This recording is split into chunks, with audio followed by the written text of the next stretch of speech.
Hey guys, so as Joe introduced, my name is Marija, and I'm going to be talking to you about a very universal human experience. So I think that it's safe to say that we've all been this person. Whether you've stubbed your toe or scraped your knee, you've experienced this exceptional pain. And this pain, and rather what we can do to resolve it, is what I'm going to be speaking to you about today. Now I know that it might not be everyone's favorite topic, but I think it's a very important one, especially when a single facial expression can make us cringe. Now what is pain? Pain is a conscious experience in response to a possibly harmful stimulus.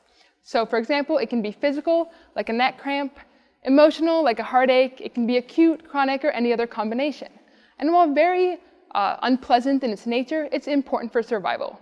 And what happens with pain is that it deters us from putting ourselves in these situations. So it tells us not to put our hand on a hot stove and maybe stay away from dating too many heartbreakers.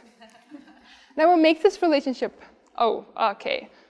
So what happens with pain is that not only is it absolute, but it is really influenced by factors in our environment. And the relationship that I'm going to be talking about, and something that I find really fascinating, is how our emotional state of mind, whether you're feeling frustrated, angered, nervous, can influence how we perceive pain. And what makes this relationship possible are the areas of the brain that process pain and emotion. Two really important areas include the anterior cingulate cortex and the amygdala. And what happens with sensory pain is that it moves from our origin up the spinal cord to our brain, where it can be consciously experienced.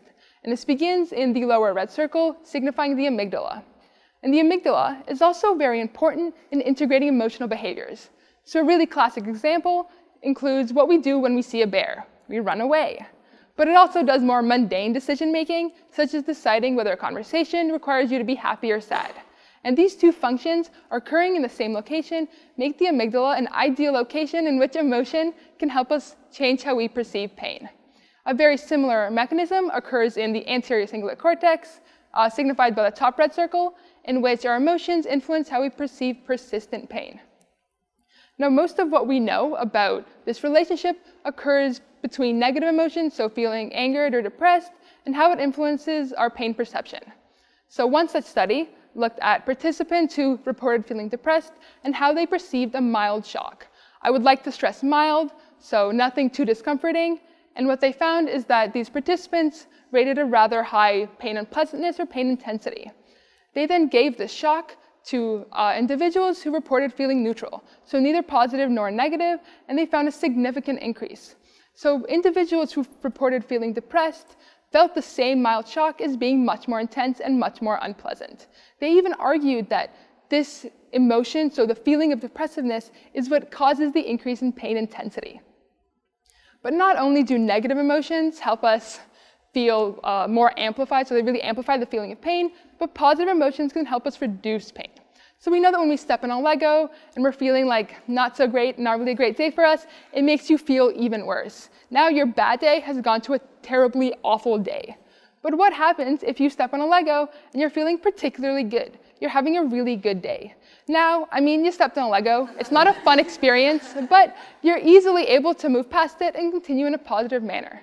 So individuals who have positive mood, whether through personal characteristics or doing activities that just make them feel good, they're able to feel less pain and have often higher pain tolerance.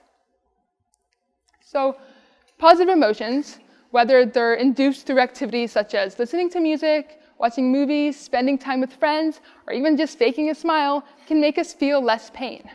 And while pain it's necessary and we have to feel it, when we've already taken the right accommodations, such as going to the emergency room or taking medication, it's just a little overkill. And by using activities that make us feel good, we can reduce the amount of pain that we feel. So the advice to stay calm and stay positive, while it's really infuriating, it's actually beneficial. And I think that this helps move my dream toward never feeling pain again. Thanks.